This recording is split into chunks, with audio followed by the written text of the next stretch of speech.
Massive win, man, for the Georgia Tech Yellow Jackets tonight on Super Tuesday, man. Shout out to them Yellow Jackets, man. Storm the floor. Big win for them. I know it's going to be a little bit of controversy out of this game towards the end about a potential no call on a foul with R.J. Davis, but you got to give credit what credit is due for this Georgia Yellow Jacket program winning this game 74-73. Now, I do want to talk about how I think it could be a resume-building win, but can Georgia Tech build off this momentum? Now, Tech does not have a so for Georgia Tech, definitely a long road to being in the NCAA tournament, but some quality wins already on the strength of schedule. Teams they've beaten in the ACC, teams they've beaten overall on the schedule. Again, 10-11, 3-7 in the conference, a steep hill to climb, but look at these quality wins they have. Mississippi State, 67-59 earlier in the season, beating number 7 Duke at home, another statement win, one of the top teams in the country. And then tonight, obviously beating the North Carolina Tar Heels at home, 74-73. So big resume building wins for the program. We will see. They're going to have to probably win out and win a lot of games in order to even have a shot. Now, I think for Georgia Tech, what you peel from this game is that you have great guard play, right? You got Nathan George, who's the freshman for Toronto. He's having an incredible season.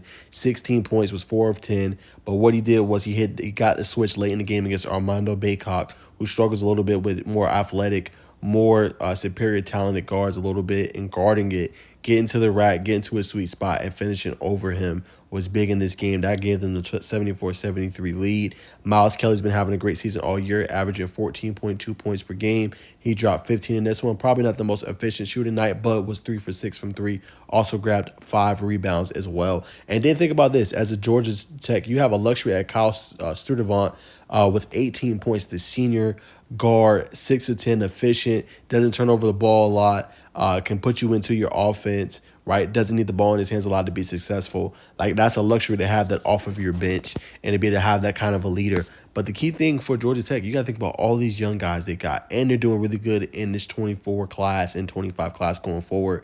We're recruiting these players, right?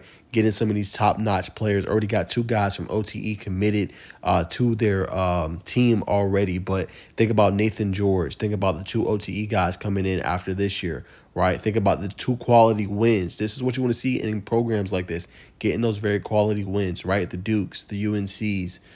This all makes a difference. This builds you momentum, even if you may not get into the tournament. Builds momentum going forward. And then you got Bay Ndongo. Now, he did not have a good game, only 2 points, but all season long, he has been a very key cog, been one of the top-rated freshmen throughout the country. Just potentially has a chance to win ACC Freshman of the Year. Didn't have his best game, but another one of those key guys. So I think what they have to go on is just the youth. I think Coach Damon Stoudemire is building a really great program, and he's showing like, okay, well, hey, when recruits come in, oh, well, you were this record, you guys didn't go to the tournament, or you guys struggled a little bit. Hey, but we also had quality wins. We beat the number 3 team in the country in UNC, who I still think, despite this loss, is still a top team in the country. I think they're going to be in the Final Four this year. They are that talented. I'm going to talk about them in a second. And beating a really good Duke team who's always spewing with talent year in, year out. This is a great win for Coach Damon Stoudemire and something he can build on going forward. Now, for the Tar Heels, what I liked what Georgia Tech did real quick is they forced tough shots. This was not, I know it seems like a high-scoring game, but some of their best players didn't play the best. They were bringing good defensive coverage. As you look, yeah, I will admit, like, I'm very impressed with Harrison Ingram.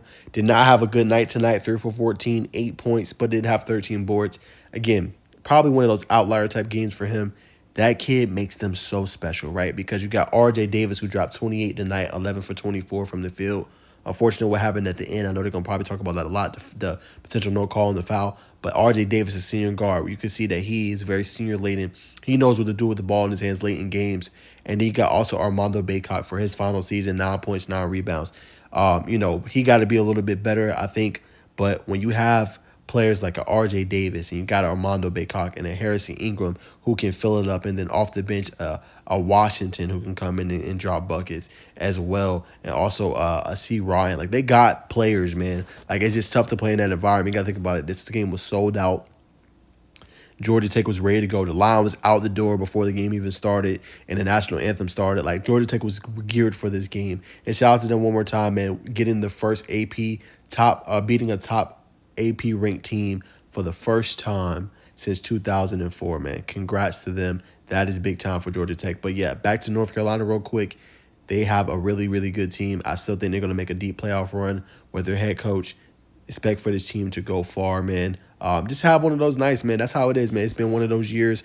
I think in the poll era, I seen in February that this is the most amount of losses like top 10 teams have taken. So it just goes to show you, man, them hostile environments, them crowds, things like this are going to happen. It only builds you and make you stronger. I would rather lose now in January, late January, early February, before I got my conference schedule, before I got the tourney started, than to lose in March. You want to get better from these wins and learn from them. So North Carolina still got a lot going on for them.